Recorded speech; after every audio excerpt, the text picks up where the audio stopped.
Corona virus को लेकर एक गुड न्यूज आई है। जिस वायरस ने पूरी दुनिया को परेशान कर रखा है, उसका एंटी वायरस टेस्ट अमेरिका के एक लैब में पास हो गया है। वैज्ञानिकों का दावा है कि ये वैक्सीन आने के बाद पूरी दुनिया से कोरोना खत्म हो जाएगा।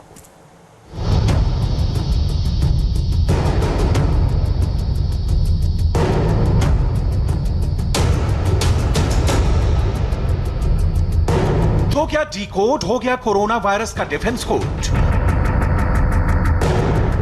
टूट गया दुनिया भर में कहर मचाने वाले वायरस का सुरक्षा चक। अमेरिकी वैज्ञानिकों के हाथ जो फॉर्मूला लगा है, क्या वही है कोरोना वायरस का असली कार्ड?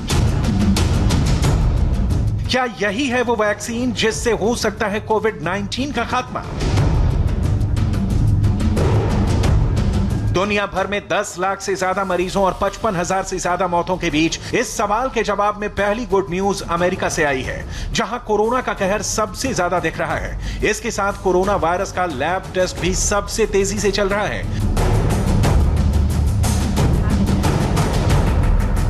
अमेरिका की ऐसी ही लैबोरेटरीज में से एक है Petersburg school of medicine. University of Petersburg के इसी लैब से आई है कोरोना वैक्सीन को लेकर सबसे बड़ी खबर, एक ऐसा टीका जो कोरोना वायरस का खात्मा कर सकता है।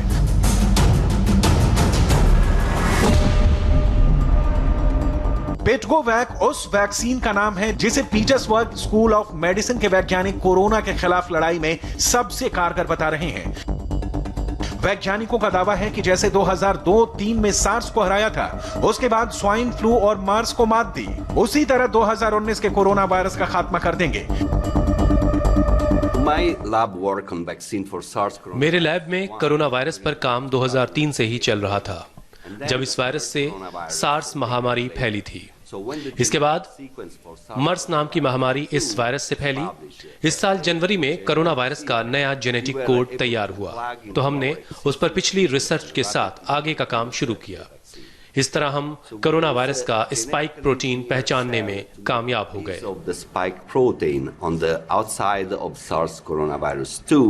आपको बता दें कि दिसंबर 2019 में सामने आया कोरोना वायरस उसी फैमिली का है जिससे 2002-03 में सार्स और 2012 में मर्स जैसी महामारियां फैली थी। पिट्सबर्ग स्कूल ऑफ मेडिसिन के वैज्ञानिक इन पर पहले भी काम कर चुके थे। इन्हें पता था कोरोना वायरस अपने जीनोम में कुछ साल बाद कैसे बदलाव करता है।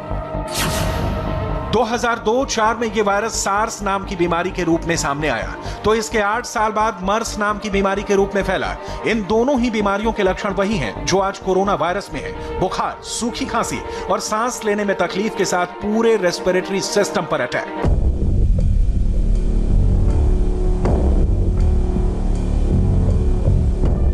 कोरोना वायरस को लेकर यह स्टडी वैज्ञानिकों के लिए बेहद मददगार साबित हुई। इस साल जनवरी में जैसे ही नए वायरस की जीन मैपिंग हुई, कोविड-19 की पूरी संरचना वैज्ञानिकों के सामने साफ हो गई। आखिर कोरोना वायरस का यह रूप पहले के मुकाबले तेजी से क्यों फैलता है? इसके लिए उसे खुराक क्यों मिलती है? और कोरोना के लिए पहले से मौजूद दवाएं इस पर काम क्यों नहीं करती? कोविड-19 में जो सबसे नई बात थी वो थी इसका स्पाइक प्रोटीन। यह प्रोटीन हर वायरस में पाया जाता है।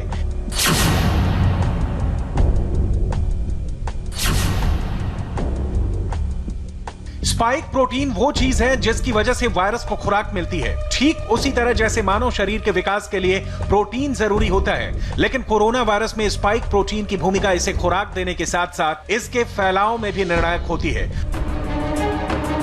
कोविड-19 वायरस का स्पाइक प्रोटीन उसे किसी भी सतह पर मानव शरीर की कोशिकाओं से चिपकने में मदद करता है। यह प्रोटीन जितना ताकतवर होता है, वायरस उतनी ही देर तक जिंदा रहता है। लिहाजा वैज्ञानिकों के सामने सबसे बड़ी चुनौती कोरोना वायरस के स्पाइक प्रोटीन के चेन को रोकना। हमारी वैक्सीन का टारगेट था वायरस के स्पाइक प्रोटीन को क्रैक करना। यह प्रोटीन इंसान की कोशिका में वायरस के प्रवेश करने में मददगार होता है। हमारा मकसद था वायरस के अंदर उसी प्रोटीन को पकड़ना, उसका एनाबॉलिक रिस्पॉन्स समझना और फिर उसे ब्लॉक करना, ताकि वायरस शरीर के अंदर प्रवेश ना कर सके। कोरोना वायरस का प्रोटीन चेन ब्लॉक होते ही वायरस की पूरी गतिविधियां शिथिल पड़ती दिखी। ये वैज्ञानिकों के लिए पहली बड़ी खुशखबरी थी। कोरोना फैमिली के पिछले दोनों वायरस की तरह कोविड-19 का ट्रांसमिशन रोकने में वो कामयाब हो चुके थे। यानी अब वायरस के संपर्क में आने के बाद भी इसका इन्फेक्शन 0 हो चुका था। अब बारी थी इसके पहले ट्रायल की।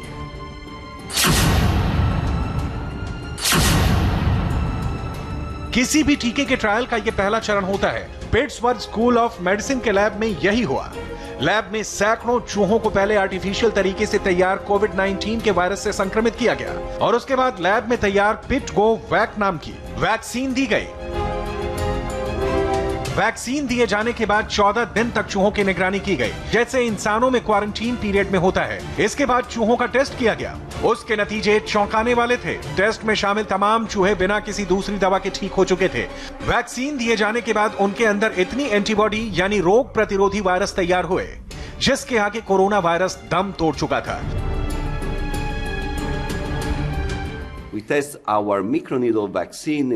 हमने अपने माइक्रोनिडल वैक्सीन का टेस्ट चूहों पर किया और 2 हफ्ते बाद देखा इन्होंने वायरस के खिलाफ मजबूत एंटीबॉडी तैयार कर ली है। हमारी वैक्सीन सिंपल प्रोटीन एंटीजीन पर आधारित है। ये हमारे शरीर के अंदर बनने वाले प्रोटीन पर निर्भर नहीं करता, जैसा कि दूसरे प्रयोगात्मक वैक्सीन में देखा जा रहा है। चूहों पर हुए सफल प्रयोग को आप कुछ ऐसे समझ सकते हैं। आखिर कोई भी वैक्सीन लेने के बाद हमारा शरीर इन्फेक्शन वाले वायरस से कैसे लड़ता है? हमारे शरीर में वायरस से लड़ने की क्षमता कुदरती होती है। जब कोई वायरस इस क्षमता से ताकतवर होता है तो संक्रमण होता है। संक्रमण से लड़ने के लिए शरीर को उससे ताकतवर वायरस की जरूरत होती है। वायरस के लिए बने वैक्सीन में उसी ग्रुप के वायरस को ताकतवर किया जाता है। वैक्सीन लेने के बाद हमारा शरीर अपने आप ही उस वायरस को खत्म कर देता है। इस तरह पिटगोवैक ने पहले ट्रायल में चूहों को कोरोना वायरस से फ्री कर दिया।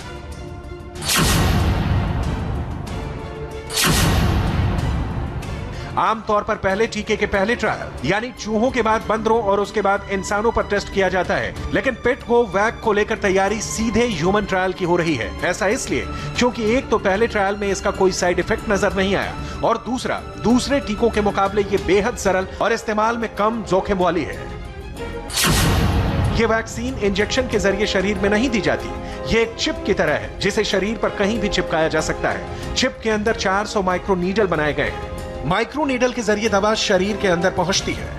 The skin is our first line of defense against viruses. हमारी स्किन बैक्टीरिया और वायरस के खिलाफ पहली डिफेंस लाइन होती है। इस वजह से हमारी वैक्सीन बहुत असरदार साबित हुई, क्योंकि दूसरे पारंपरिक टीकों के मुकाबले इसमें कम मात्रा में दवा इस्तेमाल होती है। इसे तैयार करने में बहुत जटिल और आधुनिक मशीनरी की जरूरत नहीं। मौजूदा वक्त में हमारे लैब में एक आदमी एक दिन में 100 वैक्सीन तैयार कर सकता है। The setomolds in a centrifuge can make hundreds of microneedle arrays in a single day. Pittsburgh school of medicine के वैज्ञानिकों की माने तो बस टीके में फाइनल ट्रायल को मंजूरी मिलने की देर है।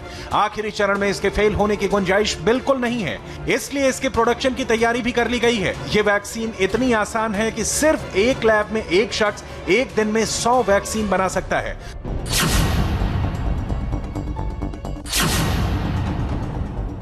कोरोना वैक्सीन की यह सबसे बड़ी खासियत है, जो यूरोपीय देशों के अलावा एशिया, अफ्रीका और मिडिल ईस्ट के गर्म वातावरण में भी बिना रेफ्रिजरेशन के इस्तेमाल किया जा सकता है। अगर सब कुछ ठीक रहा तो अगले 1 से 2 महीने में यह वैक्सीन पूरी दुनिया में इस्तेमाल की जा सकती है। जहां तक भारत का सवाल है तो कोरोना वायरस को लेकर हुई नई रिसर्च में 2 बातें हमारे लिए खुशखबरी की तरह सामने आई हैं। पहला फैक्टर है खुद कोरोना वायरस, जिसका स्ट्रेन पूरी दुनिया में सबसे कमजोर भारत में है। भारत में कोरोना वायरस की जो जीनोम सीक्वेंसिंग तैयार की गई है उसमें यह सिंगल स्पाइक है, जबकि चीन, अमेरिका और इटली में फैले कोरोना वायरस के स्ट्रेन ट्रिपल स्ट्राइक यानी 3 गुनी ताकतवर है। इसका मतलब यह हुआ कि भारत में फैलने वाला कोरोना वायरस इंसानी कोशिकाओं को उतनी मजबूती से नहीं पकड़ता जितना बाकी के देशों में पकड़ रहा है।